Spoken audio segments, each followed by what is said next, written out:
사랑해서 결혼했는데 왜 우리는 불행해졌을까요? 한때는 세상 전부였던 사람이 지금은 가장 멀게 느껴지는 분들이 계실 겁니다. 오늘 우리는 수많은 부부들이 상담실 문을 두드리며 꺼내놓는 가슴 아픈 이야기, 그 갈등의 깊은 골을 들여다보고 그럼에도 불구하고 다시 함께 길을 걸을 수 있는 지혜에 대해 이야기 나누려 합니다.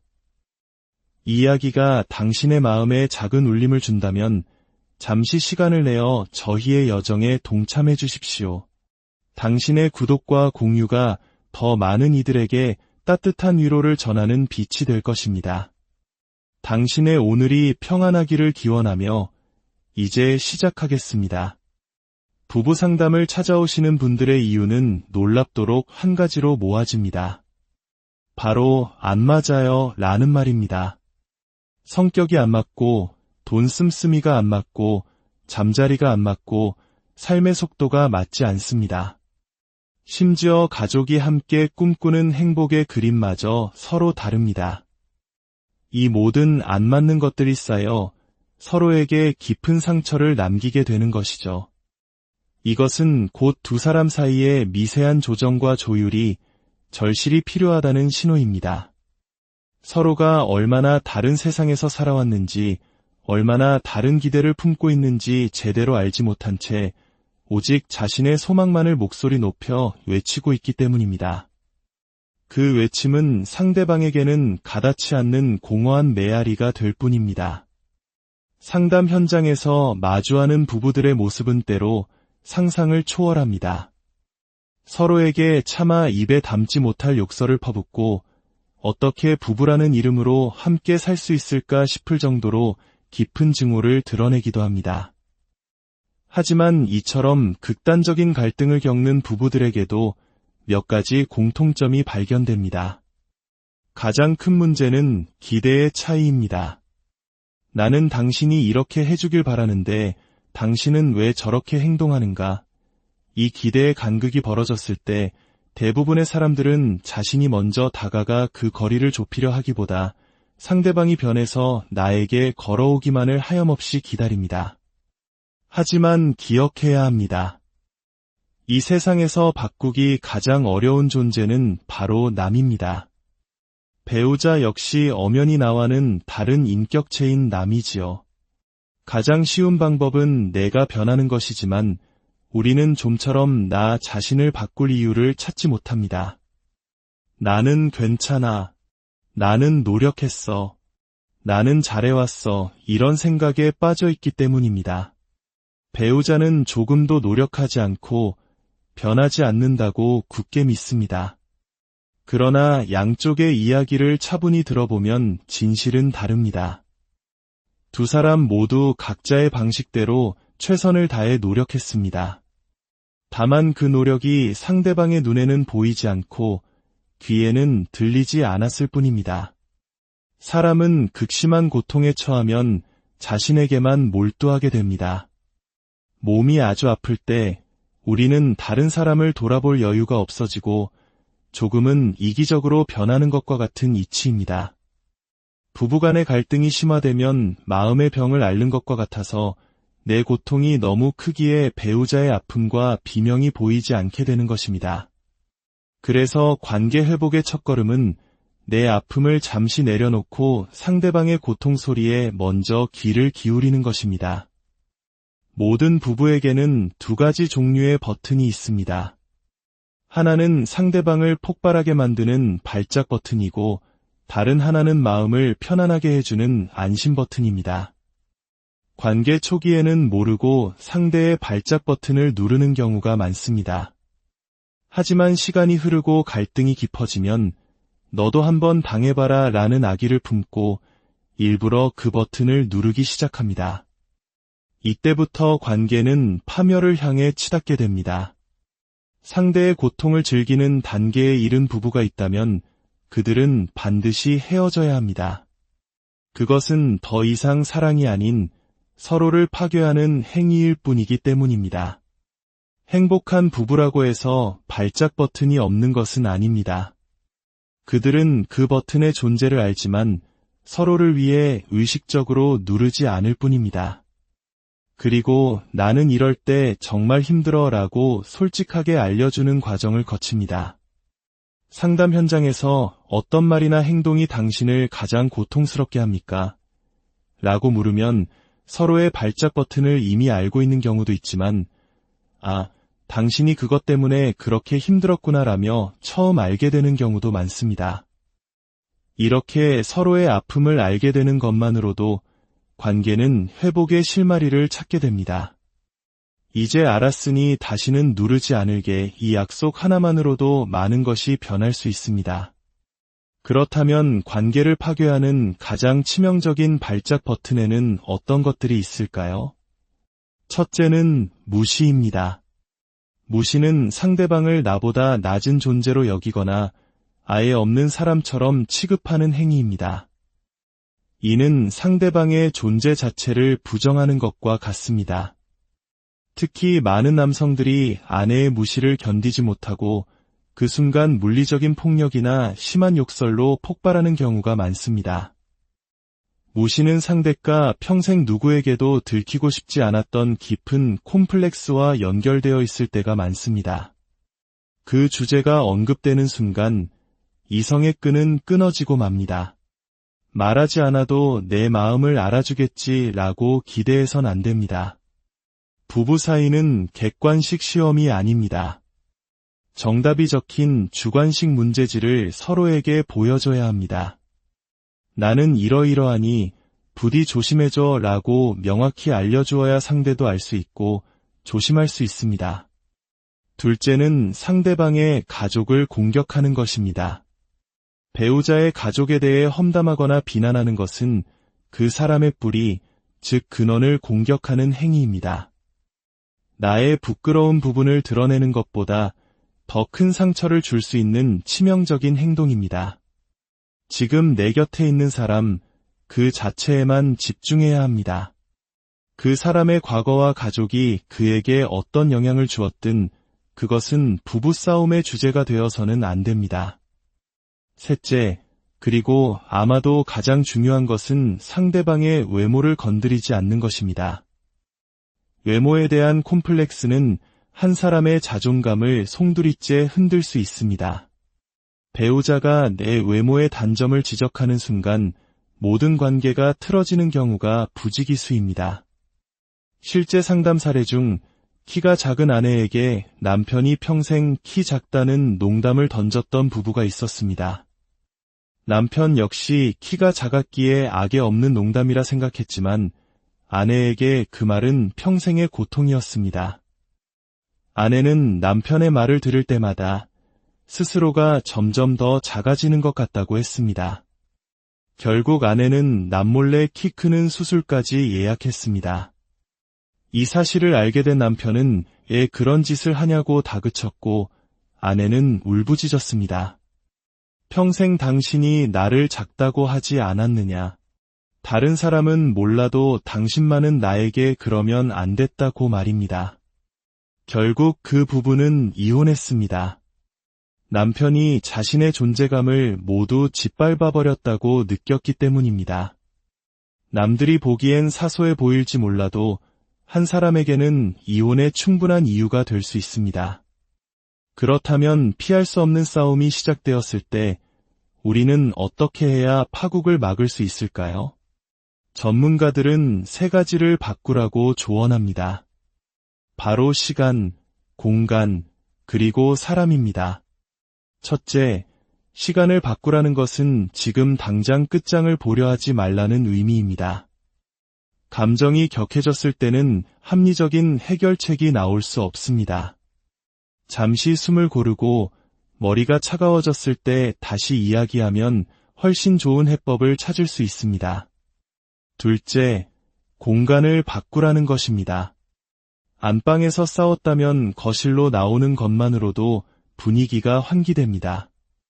가장 좋은 방법은 함께 밖으로 나가 산책을 하는 것입니다. 탁 트인 공간에 서는 사람은 본능적으로 스스로를 방어하고 주변을 살피게 되어 싸움의 강도가 누그러집니다. 반면 자동차 안과 같은 밀폐된 공간은 매우 위험할 수 있습니다. 상대방을 완벽하게 통제하고 폭력을 행사할 수 있는 최악의 장소가 될 수 있기 때문입니다. 아이들 앞에서 싸우는 것은 최악의 공간 선택입니다. 부모의 싸움을 목격한 아이들은 세상이 무너지는 듯한 유기 불안을 경험합니다. 엄마 아빠가 헤어지면 나는 누구랑 살아야 하나? 어린아이의 머릿속은 복잡한 고차 방정식으로 가득 차게 됩니다. 만약 아이들 앞에서 다투었다면 화해하는 과정까지 반드시 아이들에게 보여주고 설명해 주어야 합니다. 싸움은 공개적으로 하고 화해는 둘만 하는 것은 아이들에게 불안감만 남기는 이기적인 행동입니다. 셋째, 사람을 바꾸라는 것입니다. 둘만의 힘으로 해결이 어렵다고 느껴질 때는 신뢰할 수 있는 제3자의 도움을 구하는 것을 망설이지 마십시오. 현명한 친구나 선배 혹은 전문 상담사가 막힌 길을 터주는 역할을 할 수 있습니다. 마지막으로 건강하고 행복할 때 미리 화해의 방법을 정해두는 것이 좋습니다. 예를 들어 내가 밥 먹자고 하면 화해하고 싶다는 신호로 알아줘 같이 둘만의 약속을 만드는 것입니다. 단, 남성분들이 흔히 저지르는 실수 중 하나는 싸운 뒤 갑자기 잠자리를 요구하는 것입니다. 이는 화해가 아니라 오히려 이혼으로 가는 지름길이 될 수 있습니다. 감정의 앙금이 충분히 풀린 후에야 비로소 몸의 대화가 가능하다는 것을 잊지 말아야 합니다. 대부분의 경우 저는 가능하면 이혼을 늦추라고 말씀드립니다.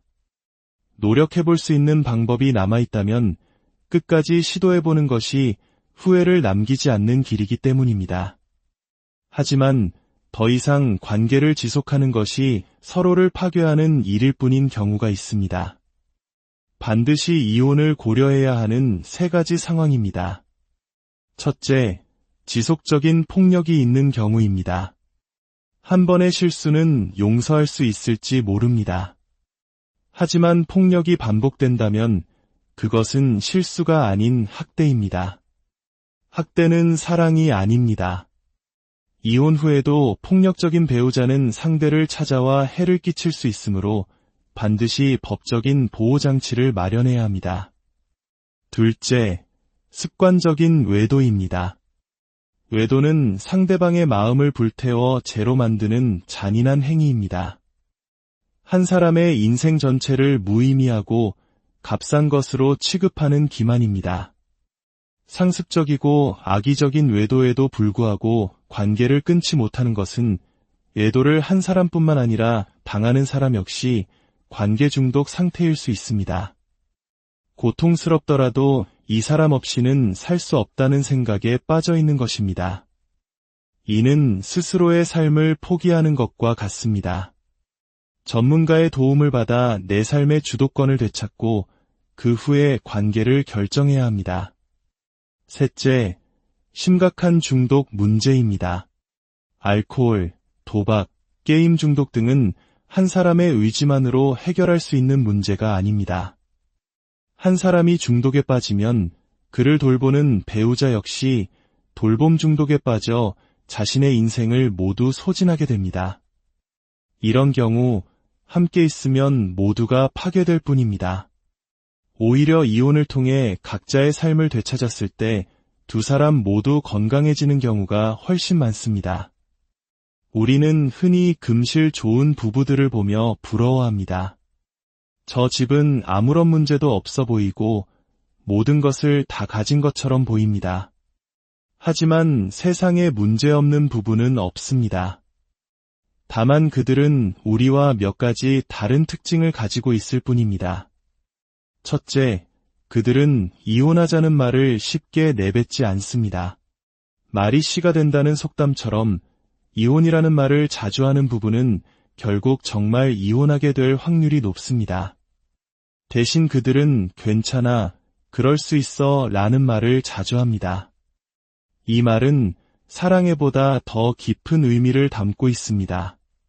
상대방의 실수나 단점, 그 어두운 그림자까지 모두 끌어안겠다는 포괄적인 사랑의 표현입니다. 둘째, 그들은 서로를 부르는 특별한 애칭을 가지고 있습니다. 애칭은 세상에 단 한 사람, 당신을 향한 나의 특별한 마음을 담은 언어입니다. 다른 사람 눈에는 평범해 보여도 내 눈에는 당신이 가장 귀하고 소중한 존재라는 것을 매일 확인시켜주는 사랑의 주문과도 같습니다. 셋째, 그들은 다른 사람들 앞에서 자기 배우자를 칭찬하고 자랑합니다. 나는 이 사람과 사는 것이 신이 내게 주신 가장 큰 축복이야 라고 말하는 것을 주저하지 않습니다. 이런 말들은 배우자에 대한 깊은 감사와 존중의 표현이며 관계를 더욱 단단하게 만드는 접착제 역할을 합니다. 마지막으로 우리는 때로 정으로 산다, 의리로 산다고 말합니다. 열정은 식었지만 오랜 시간 함께한 세월 때문에 관계를 유지한다는 의미로 쓰이곤 하죠. 하지만 저는 정과 의리야말로 사랑의 또 다른 그리고 더 깊어진 모습이라고 생각합니다. 짜릿한 설렘은 없을지 몰라도 내 삶의 가장 힘든 순간에 묵묵히 곁을 지켜준 사람, 나 대신 고개를 숙여주고 나 대신 눈물 흘려준 사람, 그 사람이 바로 나의 배우자입니다. 내 인생이라는 밤하늘이 어둡고 캄캄할 때 그 하늘이 있기에 비로소 내가 별처럼 빛날 수 있었음을 기억해야 합니다. 내 배우자는 나에게 하늘이고 땅이며 별이고 공기입니다. 그 사람의 공로를 내가 인정해주지 않으면 세상 누가 알아주겠습니까? 당신, 여기까지 오느라 참 애썼다. 묵묵히 내 곁을 함께 걸어주어 정말 고맙다. 이 한마디가 서로에게 가장 큰 위로와 힘이 될 것입니다. 부부관계의 어려움으로 혼자 고민하고 있다면 주저하지 말고 전문가의 문을 두드리십시오. 이제 우리 사회에는 당신의 이야기를 들어주고 함께 길을 찾아줄 수많은 좋은 상담가들이 있습니다. 그들은 우리가 더 나은 삶을 살아가도록 돕는 소중한 사회적 인프라입니다. 희망의 끈을 놓지 마십시오. 당신의 삶 속에 언제나 해결해 가는 사랑해서 결혼했는데 왜 우리는 불행해졌을까요? 한때는 세상 전부였던 사람이 지금은 가장 멀게 느껴지는 분들이 계실 겁니다. 오늘 우리는 수많은 부부들이 상담실 문을 두드리며 꺼내놓는 가슴 아픈 이야기, 그 갈등의 깊은 골을 들여다보고 그럼에도 불구하고 다시 함께 길을 걸을 수 있는 지혜에 대해 이야기 나누려 합니다. 이 이야기가 당신의 마음에 작은 울림을 준다면 잠시 시간을 내어 저희의 여정에 동참해 주십시오. 당신의 구독과 공유가 더 많은 이들에게 따뜻한 위로를 전하는 빛이 될 것입니다. 당신의 오늘이 평안하기를 기원하며 이제 시작하겠습니다. 부부 상담을 찾아오시는 분들의 이유는 놀랍도록 한 가지로 모아집니다.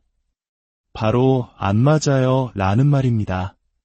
성격이 안 맞고 돈 씀씀이가 안 맞고 잠자리가 안 맞고 삶의 속도가 맞지 않습니다. 심지어 가족이 함께 꿈꾸는 행복의 그림마저 서로 다릅니다. 이 모든 안 맞는 것들이 쌓여 서로에게 깊은 상처를 남기게 되는 것이죠. 이것은 곧 두 사람 사이의 미세한 조정과 조율이 절실히 필요하다는 신호입니다. 서로가 얼마나 다른 세상에서 살아왔는지, 얼마나 다른 기대를 품고 있는지 제대로 알지 못한 채 오직 자신의 소망만을 목소리 높여 외치고 있기 때문입니다. 그 외침은 상대방에게는 가닿지 않는 공허한 메아리가 될 뿐입니다. 상담 현장에서 마주하는 부부들의 모습은 때로 상상을 초월합니다. 서로에게 차마 입에 담지 못할 욕설을 퍼붓고 어떻게 부부라는 이름으로 함께 살 수 있을까 싶을 정도로 깊은 증오를 드러내기도 합니다. 하지만 이처럼 극단적인 갈등을 겪는 부부들에게도 몇 가지 공통점이 발견됩니다. 가장 큰 문제는 기대의 차이입니다. 나는 당신이 이렇게 해주길 바라는데 당신은 왜 저렇게 행동하는가? 이 기대의 간극이 벌어졌을 때 대부분의 사람들은 자신이 먼저 다가가 그 거리를 좁히려 하기보다 상대방이 변해서 나에게 걸어오기만을 하염없이 기다립니다. 하지만 기억해야 합니다. 이 세상에서 바꾸기 가장 어려운 존재는 바로 남입니다. 배우자 역시 엄연히 나와는 다른 인격체인 남이지요. 가장 쉬운 방법은 내가 변하는 것이지만 우리는 좀처럼 나 자신을 바꿀 이유를 찾지 못합니다. 나는 괜찮아. 나는 노력했어. 나는 잘해왔어. 이런 생각에 빠져 있기 때문입니다. 배우자는 조금도 노력하지 않고 변하지 않는다고 굳게 믿습니다. 그러나 양쪽의 이야기를 차분히 들어보면 진실은 다릅니다.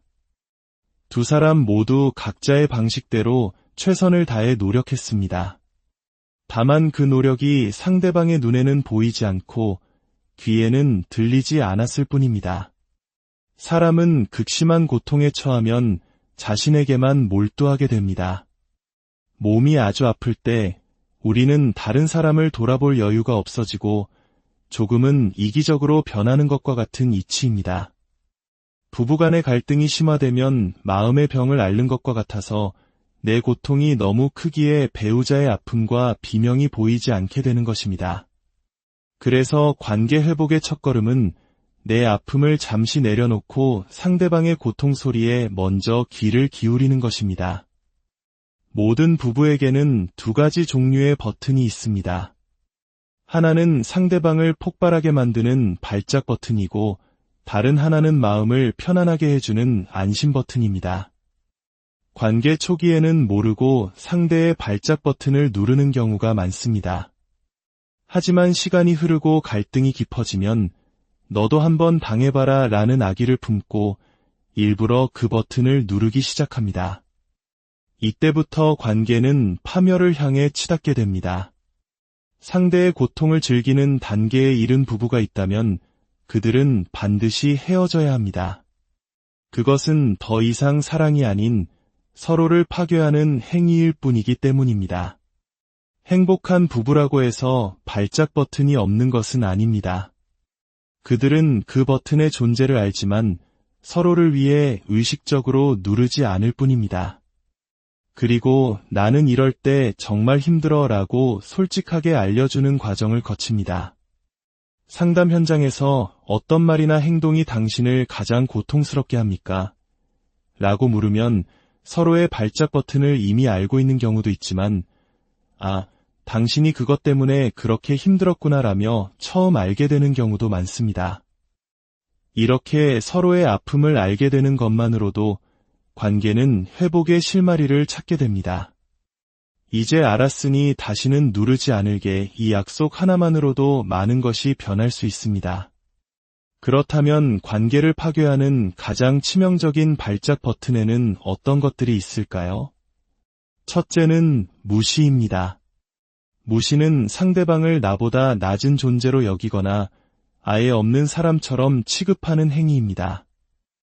이는 상대방의 존재 자체를 부정하는 것과 같습니다. 특히 많은 남성들이 아내의 무시를 견디지 못하고 그 순간 물리적인 폭력이나 심한 욕설로 폭발하는 경우가 많습니다. 무시는 상대가 평생 누구에게도 들키고 싶지 않았던 깊은 콤플렉스와 연결되어 있을 때가 많습니다. 그 주제가 언급되는 순간 이성의 끈은 끊어지고 맙니다. 말하지 않아도 내 마음을 알아주겠지라고 기대해선 안 됩니다. 부부 사이는 객관식 시험이 아닙니다. 정답이 적힌 주관식 문제지를 서로에게 보여줘야 합니다. 나는 이러이러하니 부디 조심해줘 라고 명확히 알려주어야 상대도 알 수 있고 조심할 수 있습니다. 둘째는 상대방의 가족을 공격하는 것입니다. 배우자의 가족에 대해 험담하거나 비난하는 것은 그 사람의 뿌리, 즉 근원을 공격하는 행위입니다.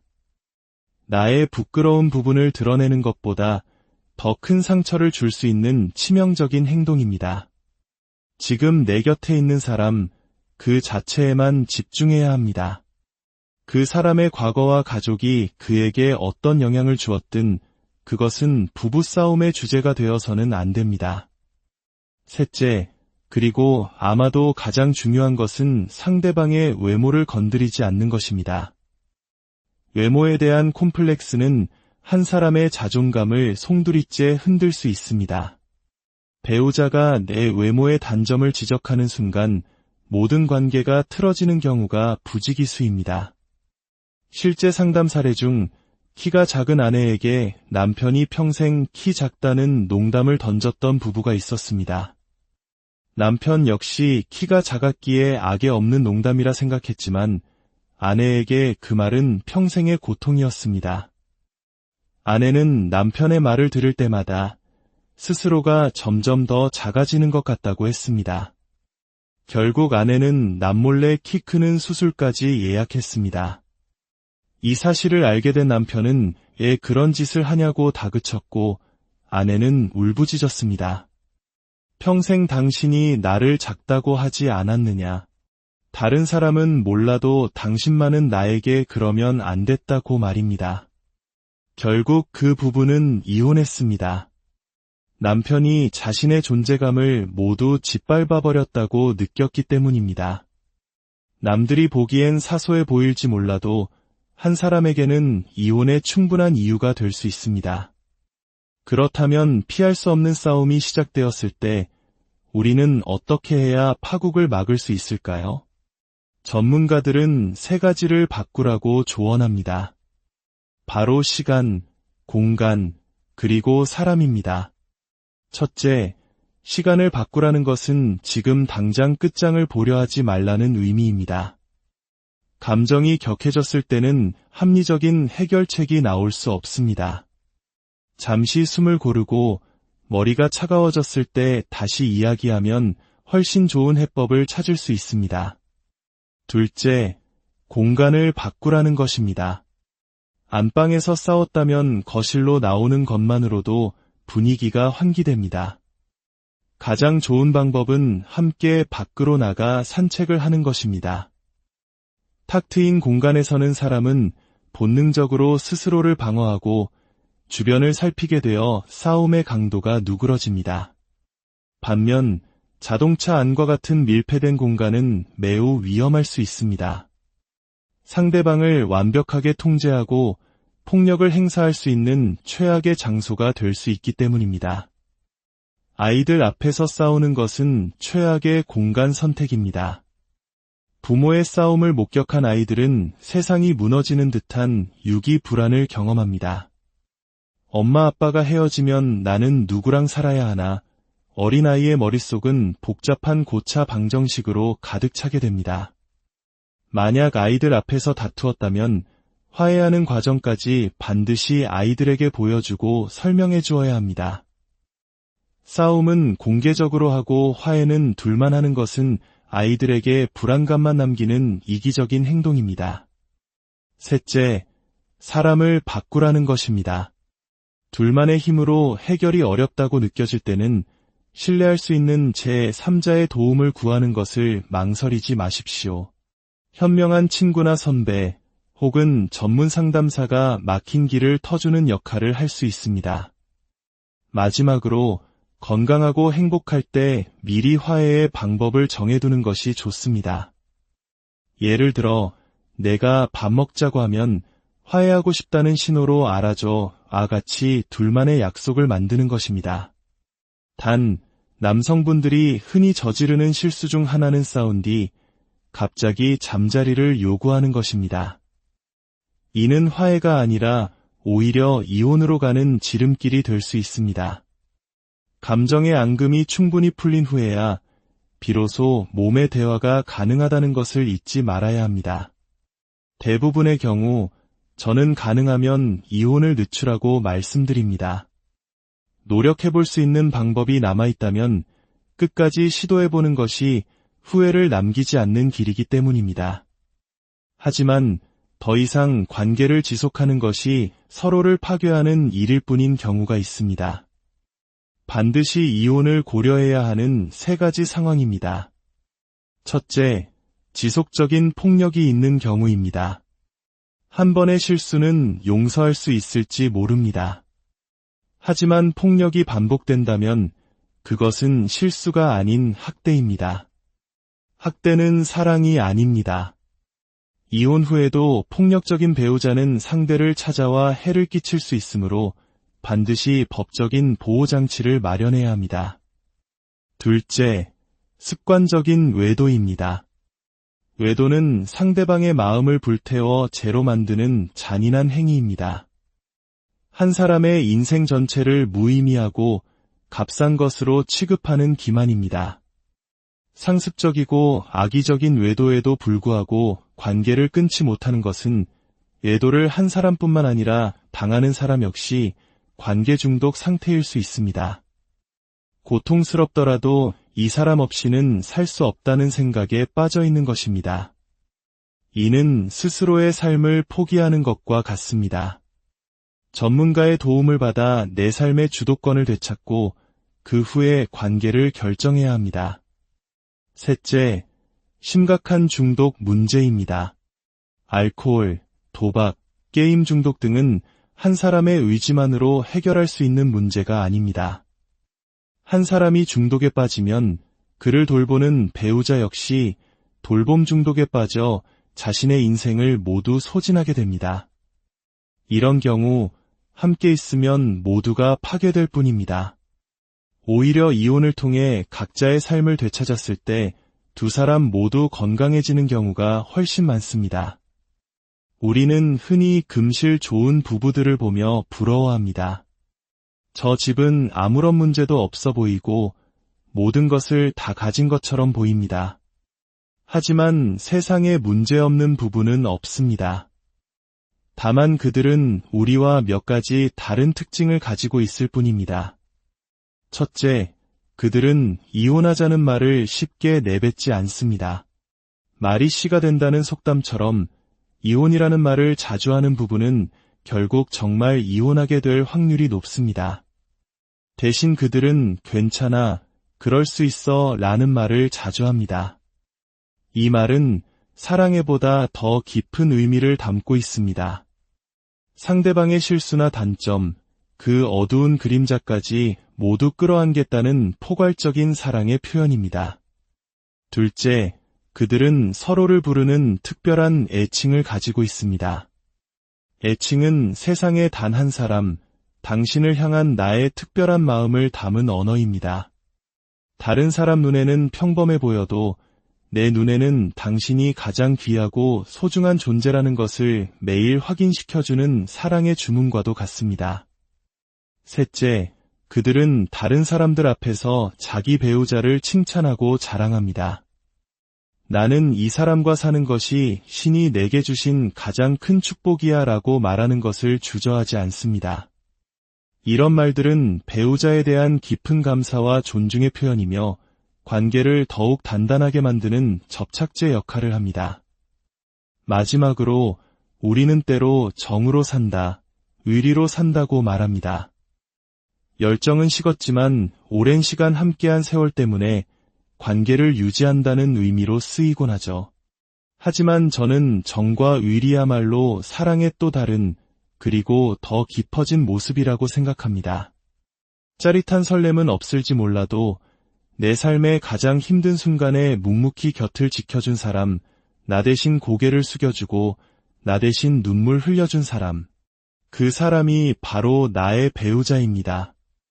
내 인생이라는 밤하늘이 어둡고 캄캄할 때 그 하늘이 있기에 비로소 내가 별처럼 빛날 수 있었음을 기억해야 합니다. 내 배우자는 나에게 하늘이고 땅이며 별이고 공기입니다. 그 사람의 공로를 내가 인정해주지 않으면 세상 누가 알아주겠습니까? 당신, 여기까지 오느라 참 애썼다. 묵묵히 내 곁을 함께 걸어주어 정말 고맙다. 이 한마디가 서로에게 가장 큰 위로와 힘이 될 것입니다. 부부관계의 어려움으로 혼자 고민하고 있다면 주저하지 말고 전문가의 문을 두드리십시오. 이제 우리 사회에는 당신의 이야기를 들어주고 함께 길을 찾아줄 수많은 좋은 상담가들이 있습니다. 그들은 우리가 더 나은 삶을 살아가도록 돕는 소중한 사회적 인프라입니다. 희망의 끈을 놓지 마십시오. 당신의 삶 속에 언제나 해결의 사랑해서 결혼했는데 왜 우리는 불행해졌을까요? 한때는 세상 전부였던 사람이 지금은 가장 멀게 느껴지는 분들이 계실 겁니다. 오늘 우리는 수많은 부부들이 상담실 문을 두드리며 꺼내놓는 가슴 아픈 이야기, 그 갈등의 깊은 골을 들여다보고 그럼에도 불구하고 다시 함께 길을 걸을 수 있는 지혜에 대해 이야기 나누려 합니다. 이 이야기가 당신의 마음에 작은 울림을 준다면 잠시 시간을 내어 저희의 여정에 동참해 주십시오. 당신의 구독과 공유가 더 많은 이들에게 따뜻한 위로를 전하는 빛이 될 것입니다. 당신의 오늘이 평안하기를 기원하며 이제 시작하겠습니다. 부부 상담을 찾아오시는 분들의 이유는 놀랍도록 한 가지로 모아집니다. 바로 안 맞아요 라는 말입니다. 성격이 안 맞고 돈 씀씀이가 안 맞고 잠자리가 안 맞고 삶의 속도가 맞지 않습니다. 심지어 가족이 함께 꿈꾸는 행복의 그림마저 서로 다릅니다. 이 모든 안 맞는 것들이 쌓여 서로에게 깊은 상처를 남기게 되는 것이죠. 이것은 곧 두 사람 사이의 미세한 조정과 조율이 절실히 필요하다는 신호입니다. 서로가 얼마나 다른 세상에서 살아왔는지, 얼마나 다른 기대를 품고 있는지 제대로 알지 못한 채 오직 자신의 소망만을 목소리 높여 외치고 있기 때문입니다. 그 외침은 상대방에게는 가닿지 않는 공허한 메아리가 될 뿐입니다. 상담 현장에서 마주하는 부부들의 모습은 때로 상상을 초월합니다. 서로에게 차마 입에 담지 못할 욕설을 퍼붓고 어떻게 부부라는 이름으로 함께 살 수 있을까 싶을 정도로 깊은 증오를 드러내기도 합니다. 하지만 이처럼 극단적인 갈등을 겪는 부부들에게도 몇 가지 공통점이 발견됩니다. 가장 큰 문제는 기대의 차이입니다. 나는 당신이 이렇게 해주길 바라는데 당신은 왜 저렇게 행동하는가? 이 기대의 간극이 벌어졌을 때 대부분의 사람들은 자신이 먼저 다가가 그 거리를 좁히려 하기보다 상대방이 변해서 나에게 걸어오기만을 하염없이 기다립니다. 하지만 기억해야 합니다. 이 세상에서 바꾸기 가장 어려운 존재는 바로 남입니다. 배우자 역시 엄연히 나와는 다른 인격체인 남이지요. 가장 쉬운 방법은 내가 변하는 것이지만 우리는 좀처럼 나 자신을 바꿀 이유를 찾지 못합니다. 나는 괜찮아. 나는 노력했어. 나는 잘해왔어. 이런 생각에 빠져있기 때문입니다. 배우자는 조금도 노력하지 않고 변하지 않는다고 굳게 믿습니다. 그러나 양쪽의 이야기를 차분히 들어보면 진실은 다릅니다. 두 사람 모두 각자의 방식대로 최선을 다해 노력했습니다. 다만 그 노력이 상대방의 눈에는 보이지 않고 귀에는 들리지 않았을 뿐입니다. 사람은 극심한 고통에 처하면 자신에게만 몰두하게 됩니다. 몸이 아주 아플 때 우리는 다른 사람을 돌아볼 여유가 없어지고 조금은 이기적으로 변하는 것과 같은 이치입니다. 부부간의 갈등이 심화되면 마음의 병을 앓는 것과 같아서 내 고통이 너무 크기에 배우자의 아픔과 비명이 보이지 않게 되는 것입니다. 그래서 관계 회복의 첫걸음은 내 아픔을 잠시 내려놓고 상대방의 고통 소리에 먼저 귀를 기울이는 것입니다. 모든 부부에게는 두 가지 종류의 버튼이 있습니다. 하나는 상대방을 폭발하게 만드는 발작 버튼이고 다른 하나는 마음을 편안하게 해주는 안심 버튼입니다. 관계 초기에는 모르고 상대의 발작 버튼을 누르는 경우가 많습니다. 하지만 시간이 흐르고 갈등이 깊어지면 너도 한번 당해봐라 라는 아기를 품고 일부러 그 버튼을 누르기 시작합니다. 이때부터 관계는 파멸을 향해 치닫게 됩니다. 상대의 고통을 즐기는 단계에 이른 부부가 있다면 그들은 반드시 헤어져야 합니다. 그것은 더 이상 사랑이 아닌 서로를 파괴하는 행위일 뿐이기 때문입니다. 행복한 부부라고 해서 발작 버튼이 없는 것은 아닙니다. 그들은 그 버튼의 존재를 알지만 서로를 위해 의식적으로 누르지 않을 뿐입니다. 그리고 나는 이럴 때 정말 힘들어 라고 솔직하게 알려주는 과정을 거칩니다. 상담 현장에서 어떤 말이나 행동이 당신을 가장 고통스럽게 합니까? 라고 물으면 서로의 발작 버튼을 이미 알고 있는 경우도 있지만, 당신이 그것 때문에 그렇게 힘들었구나 라며 처음 알게 되는 경우도 많습니다. 이렇게 서로의 아픔을 알게 되는 것만으로도 관계는 회복의 실마리를 찾게 됩니다. 이제 알았으니 다시는 누르지 않을게, 이 약속 하나만으로도 많은 것이 변할 수 있습니다. 그렇다면 관계를 파괴하는 가장 치명적인 발작 버튼에는 어떤 것들이 있을까요? 첫째는 무시입니다. 무시는 상대방을 나보다 낮은 존재로 여기거나 아예 없는 사람처럼 취급하는 행위입니다.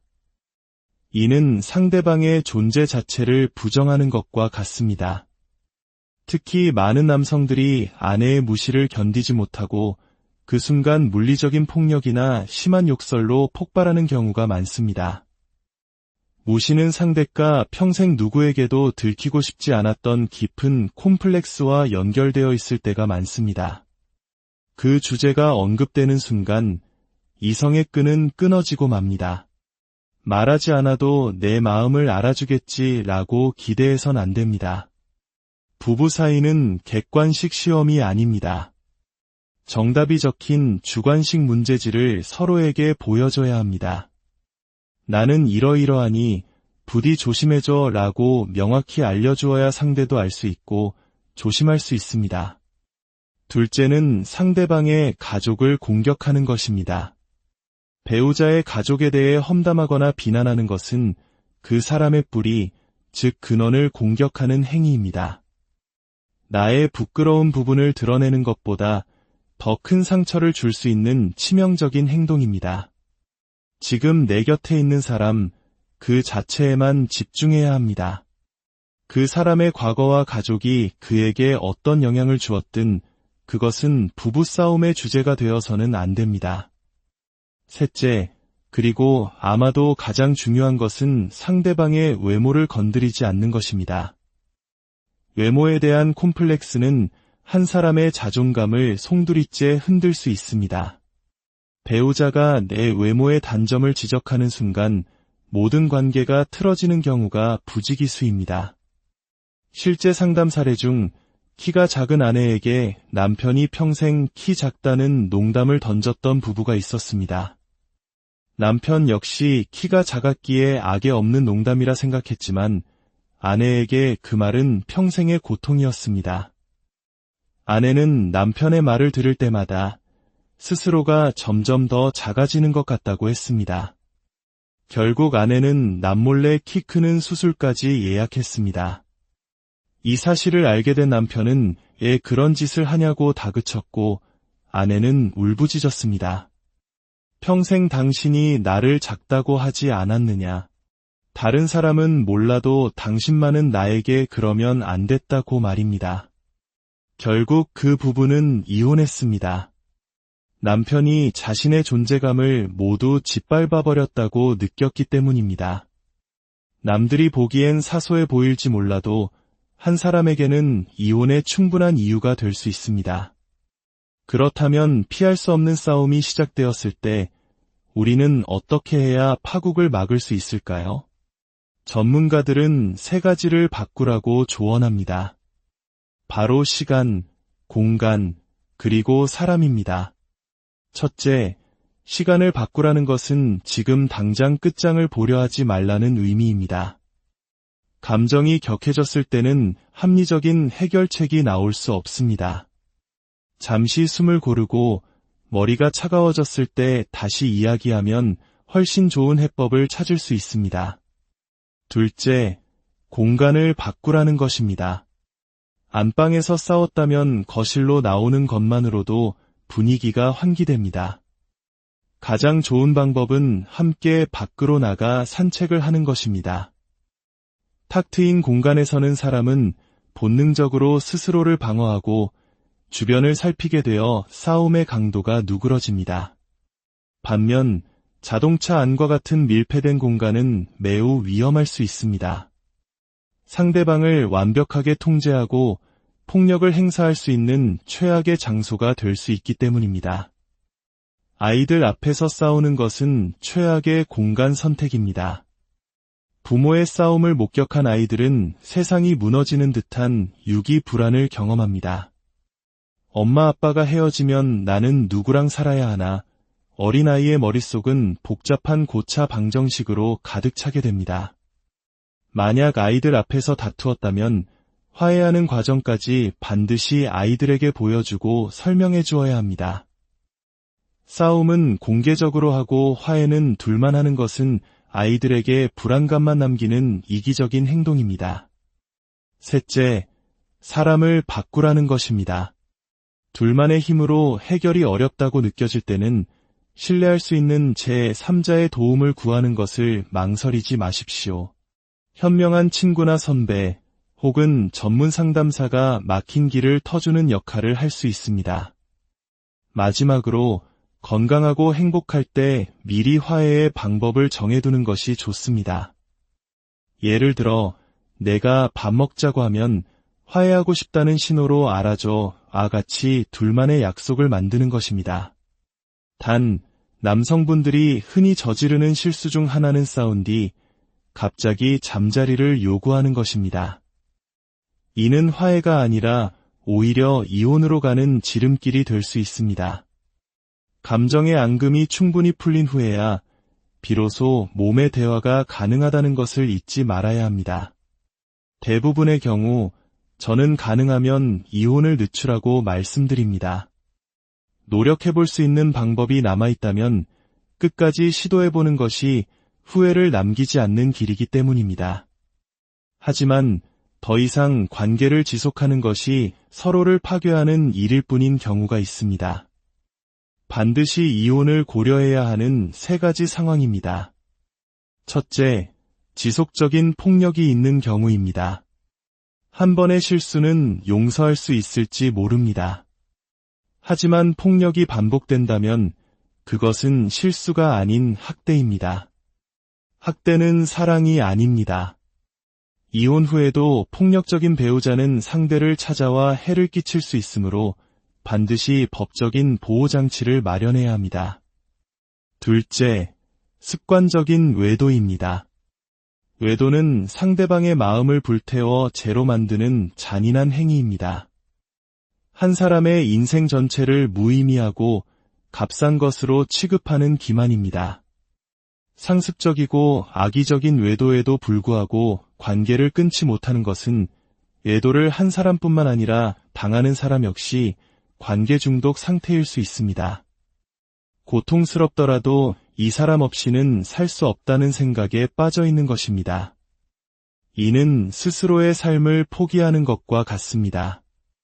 전문가의 도움을 받아 내 삶의 주도권을 되찾고 그 후에 관계를 결정해야 합니다. 셋째, 심각한 중독 문제입니다. 알코올, 도박, 게임 중독 등은 한 사람의 의지만으로 해결할 수 있는 문제가 아닙니다. 한 사람이 중독에 빠지면 그를 돌보는 배우자 역시 돌봄 중독에 빠져 자신의 인생을 모두 소진하게 됩니다. 이런 경우 함께 있으면 모두가 파괴될 뿐입니다. 오히려 이혼을 통해 각자의 삶을 되찾았을 때 두 사람 모두 건강해지는 경우가 훨씬 많습니다. 우리는 흔히 금실 좋은 부부들을 보며 부러워합니다. 저 집은 아무런 문제도 없어 보이고 모든 것을 다 가진 것처럼 보입니다. 하지만 세상에 문제없는 부부는 없습니다. 다만 그들은 우리와 몇 가지 다른 특징을 가지고 있을 뿐입니다. 첫째, 그들은 이혼하자는 말을 쉽게 내뱉지 않습니다. 말이 씨가 된다는 속담처럼 이혼이라는 말을 자주 하는 부부는 결국 정말 이혼하게 될 확률이 높습니다. 대신 그들은 괜찮아, 그럴 수 있어 라는 말을 자주 합니다. 이 말은 사랑해보다 더 깊은 의미를 담고 있습니다. 상대방의 실수나 단점, 그 어두운 그림자까지 모두 끌어안겠다는 포괄적인 사랑의 표현입니다. 둘째, 그들은 서로를 부르는 특별한 애칭을 가지고 있습니다. 애칭은 세상에 단 한 사람, 당신을 향한 나의 특별한 마음을 담은 언어입니다. 다른 사람 눈에는 평범해 보여도 내 눈에는 당신이 가장 귀하고 소중한 존재라는 것을 매일 확인시켜주는 사랑의 주문과도 같습니다.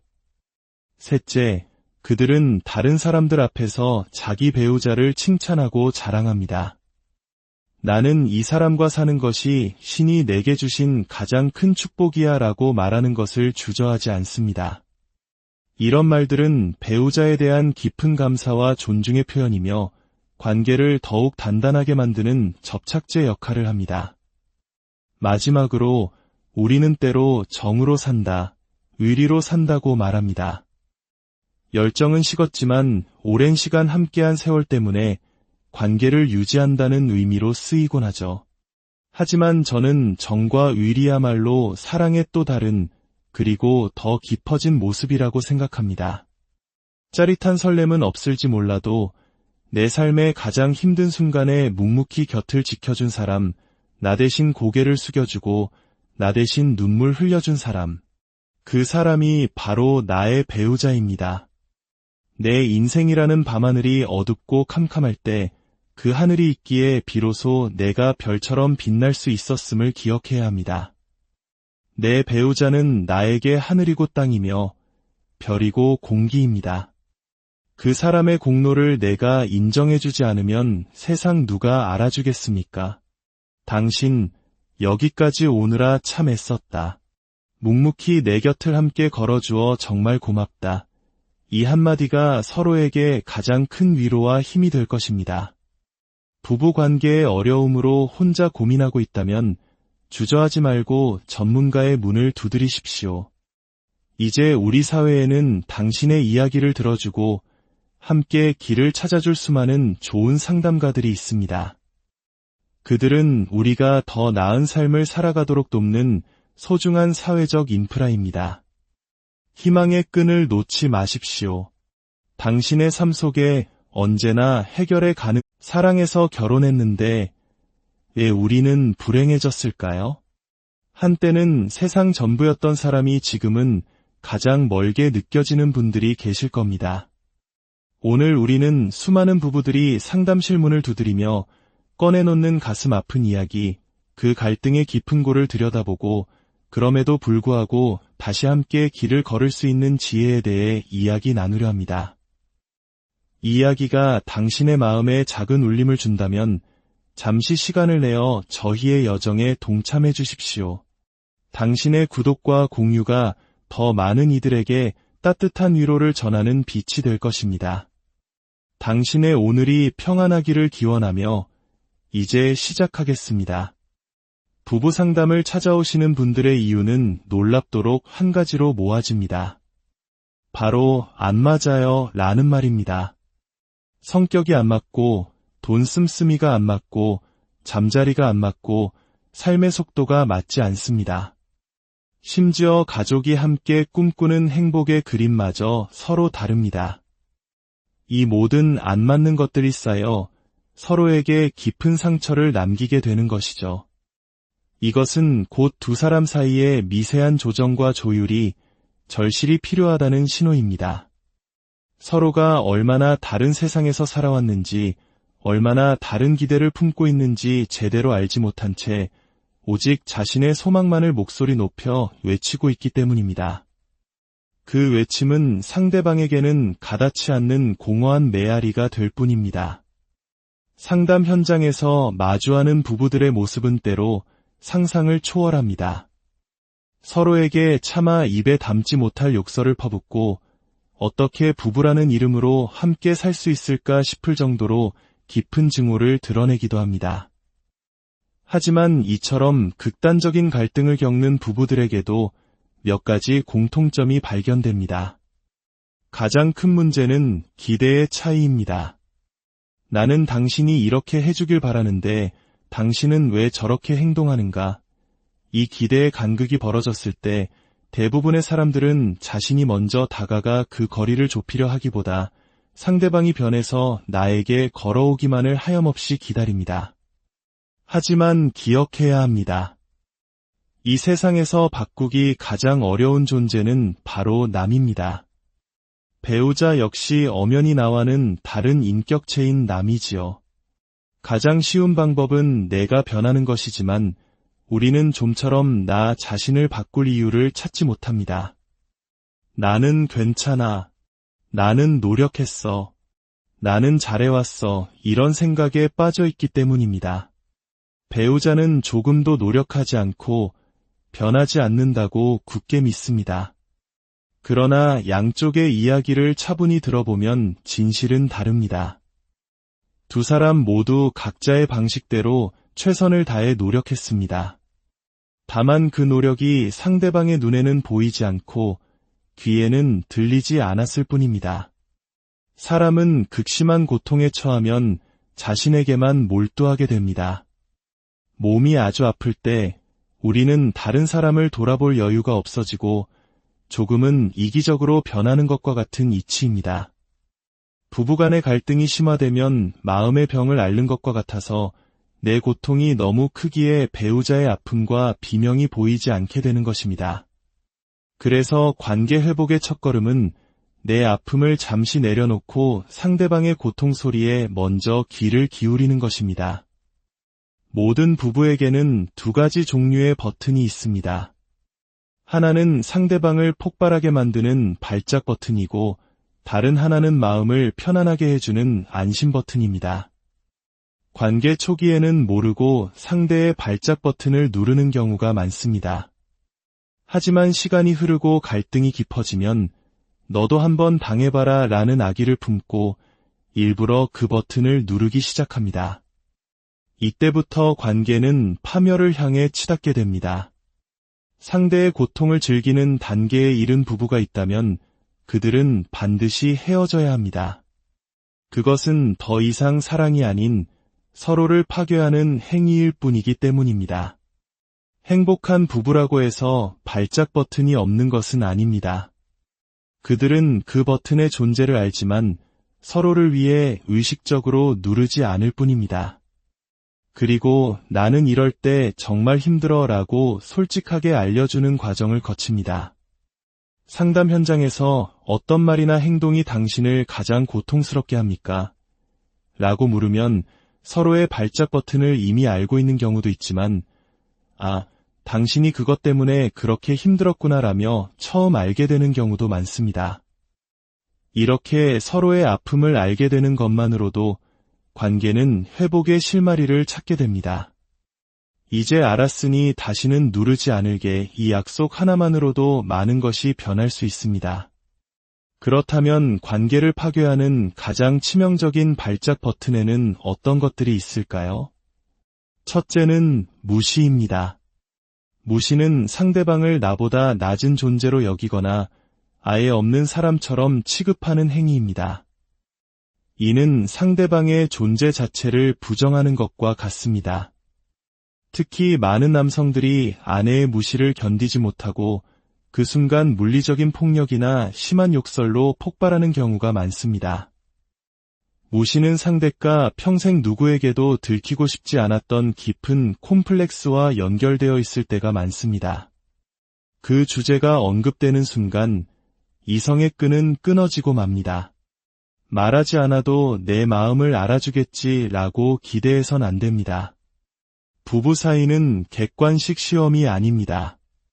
정답이 적힌 주관식 문제지를 서로에게 보여줘야 합니다. 나는 이러이러하니 부디 조심해줘 라고 명확히 알려주어야 상대도 알 수 있고 조심할 수 있습니다. 둘째는 상대방의 가족을 공격하는 것입니다. 배우자의 가족에 대해 험담하거나 비난하는 것은 그 사람의 뿌리, 즉 근원을 공격하는 행위입니다. 나의 부끄러운 부분을 드러내는 것보다 더 큰 상처를 줄 수 있는 치명적인 행동입니다.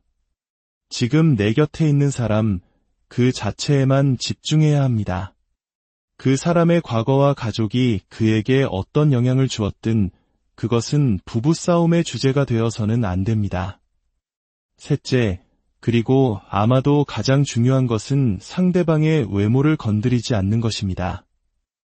외모에 대한 콤플렉스는 한 사람의 자존감을 송두리째 흔들 수 있습니다. 배우자가 내 외모의 단점을 지적하는 순간 모든 관계가 틀어지는 경우가 부지기수입니다.